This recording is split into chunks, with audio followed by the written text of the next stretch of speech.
Welcome to Storytime with Clawfurnicat. Today, we'll be reading Immortal Blood.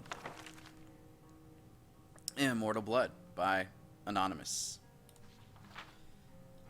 The moons and stars were hidden from sight, making that particular quiet night especially dark. The town guard had to carry torches to make their rounds, but the man who came to call at my chapel carried no light with him. I came to learn that Movarth Pequeen could see in the dark almost as well as the light, an excellent talent considering his interests were exclusively nocturnal. One of my acolytes brought him to me, and from the look of him, I at first thought he was in need of healing.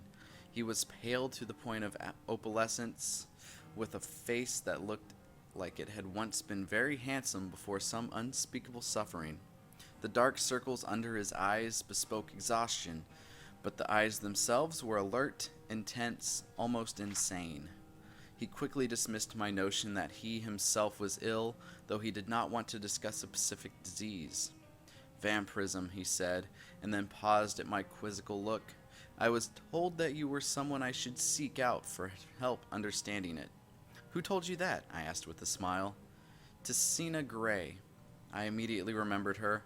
A brave, beautiful knight who had needed my assistance separating fact from fiction on the subject of the vampire. It had been 2 years, and I had never heard whether my advice has proved effective. You've spoken to her? How is her ladyship? I asked. Dead, Movarth replied coldly, and then, responding to my shock, he added to perhaps soften the blow. She said your advice was invaluable, at least for the one vampire. When I last talked to her, she was tracking another. It killed her. Then the advice I gave her was not enough, I sighed. Why do you think it would be enough for you? I was a teacher once myself, years ago, he said. Not in a university, a trainer in the Fighters Guild. But I know that if a student doesn't ask the right questions, the teacher cannot be responsible for his failure. I intend to ask you the right questions. And that he did. For hours he asked questions, and I answered what I could. But he never volunteered any information about himself. He never smiled. He only studied me with those intense eyes of his, committing every word I said to memory. Finally, I turned the questioning around. You said you were a trainer at the Fighters Guild? Are you on an assignment for them? No, he said curtly, and finally I would detect some weariness in those feverish eyes of his. I would like to continue this tomorrow night, if I could. I need to get some sleep and absorb this. You sleep during the day? I smiled. To my surprise, he returned the smile, though it was more of a grimace. When tracking your prey, you adapt to their habits. The next day, he did return with more questions, these ones very specific. He wanted to know about the vampires of Eastern Skyrim. I told him about the powerful tribe, the Volkihar, a paranoid and cruel, whose very breath could freeze their victims' blood in their veins. I explained to him how they lived beneath the ice of remote and haunted lakes, never venturing into the world of men except to feed. Movarth Pequeen listened carefully and asked more questions into the night until at last he was ready to leave. I will not see you for a few days, he said, but I will return and tell you how your information has been. True to his word, the man returned to my chapel shortly after midnight 4 days later. There was a fresh scar on his cheek, but he was smiling that grim but satisfied smile of his. Your advice helped me very much, he said, but you should know that the Volkihar have an additional ability you didn't mention. They can reach through the ice of their lakes without breaking it. It was quite a nasty surprise, being grabbed from below without any warning. How remarkable, I said with a laugh, and terrifying. You're lucky you survived. I don't believe in luck. I believe in knowledge and training. Your information helped me, and my skill at melee combat sealed the bloodsucker's fate. I've never believed in weaponry of any kind. Too many unknowns. Even the best swordsmith has created a flawed blade. But you know what your body is capable of.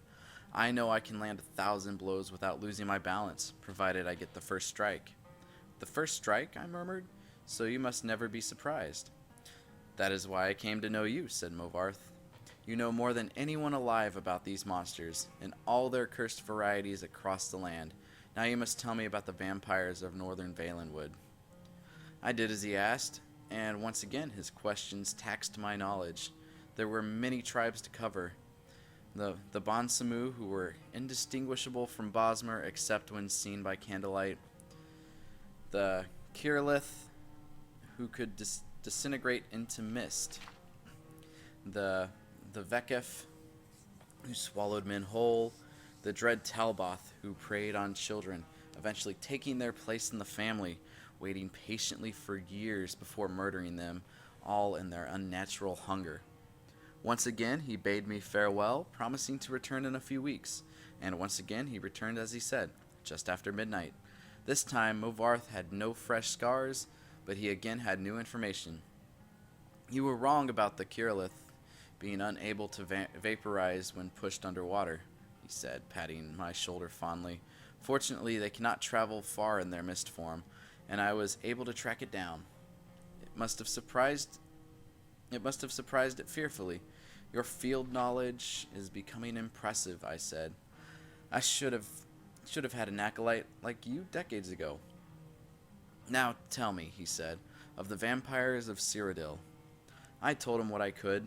There was but one tribe in Cyrodiil, a powerful clan who had ousted all other competitors, much like the Imperials themselves had done. Their true name was unknown, lost in history, but they were experts at concealment. If they kept themselves well fed, they were indistinguishable from living persons.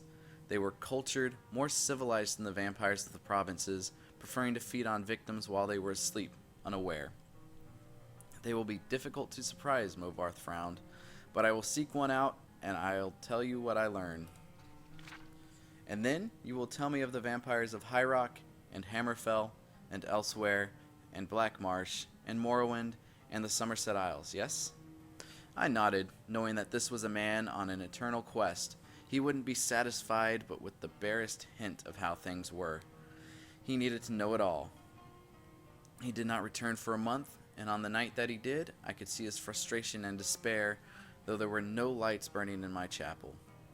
I have failed, he said, as I lit a candle. You were right, I could not find a single one. I brought the light up to my face and smiled. He was surprised, even stunned by the pallor of my flesh, the dark hunger in my ageless eyes and teeth. Oh yes, I think the teeth definitely surprised the man who could not afford to be surprised. I haven't fed in 72 hours, I explained, as I fell on him, and he did not land the first blow or the last.